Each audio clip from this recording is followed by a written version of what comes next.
Hello, सलाम, नमस्ते, आदाब, सत श्री अकाल, वड़क्कम। कहानी की दुनिया में आपका बहुत स्वागत है। आज की कहानी का शीर्षक है ऊँट की कहानी। अजय राजस्थान के किसी शहर में रहता था।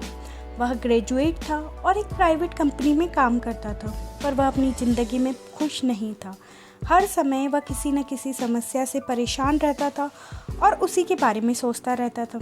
एक बार अजय के शहर से कुछ दूरी पर एक फकीर बाबा का काफिला रुका हुआ था। शहर में चारों ओर उन्हीं की चर्चा थी। बहुत से लोग अपनी समस्याएं लेकर उनके पास पहुंचने लगे। अजय को भी इस बारे में पता चला और उसने भी फकीर बाबा के दर्शन करने का निश्चय किया। छुट्टी के दिन सुबह सुबह ही अजय उनके काफिले तक पहुंचा। वहां सैकड़ों लोगों की भीड़ जुटी हुई थी। बहुत इंतज़ार करने के बाद अजय का नंबर आया। वह बाबा से बोला, बाबा, मैं अपने जीवन में बहुत दुखी हूँ। हर समय समस्याएं मुझे घेरी रहती है।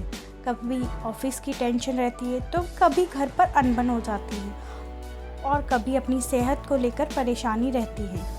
बाबा, कोई ऐसा उपाय बताइए कि मेरे जीवन में सारी समस्याएं दूर हो जाए और मैं चैन से जी सकूं। बाबा मुस्कुराए और बोले, बेटा, आज बहुत देर हो गई है। मैं तुम्हारे प्रश्न का उत्तर कल सुबह दूंगा, लेकिन क्या तुम मेरा एक छोटा सा काम करोगे?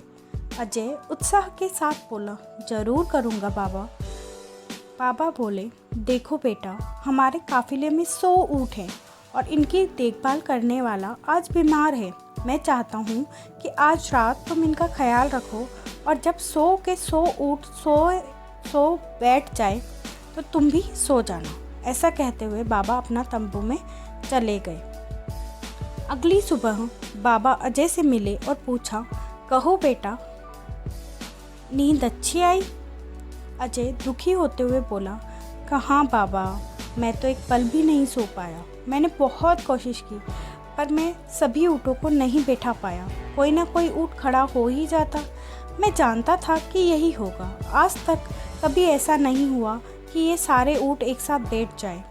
अजय नाराज़गी के स्वर में बोला, तो फिर आपने मुझे ऐसा काम करने को क्यों कहा? बाबा बोले, कल रात तुमने क्या अनुभव किया? यही ना कि चाहे कितनी भी कोशिश कर लो, सारे ऊँट एक साथ नहीं बैठ सकते।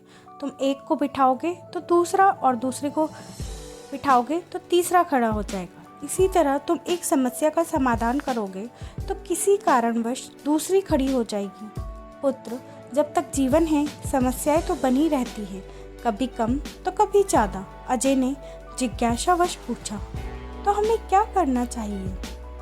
इन सब के बावजूद जीवन का आनंद लेना सीखो। कल रात क्या हुआ? कई ऊँट रात होते होते खुद ही बैठ गए।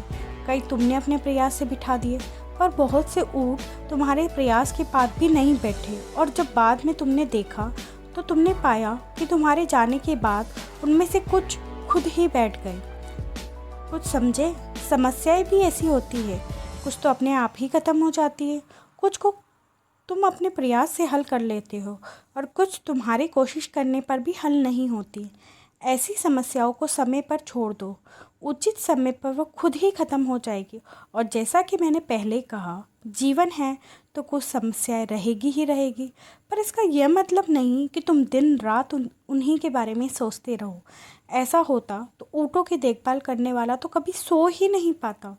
समस्याओं को एक तरफ रखो और जीवन का आनंद लो। चैन की नींद सो जाओ। जब उनका समय आएगा तो वह खुद ही हल हो जाएगी। पुत्र, ईश्वर के दिए हुए आशीर्वाद के लिए उसे धन्यवाद करना सीखो। पीड़ाएं खुद ही खत्म हो जाएगी। धन्यवाद।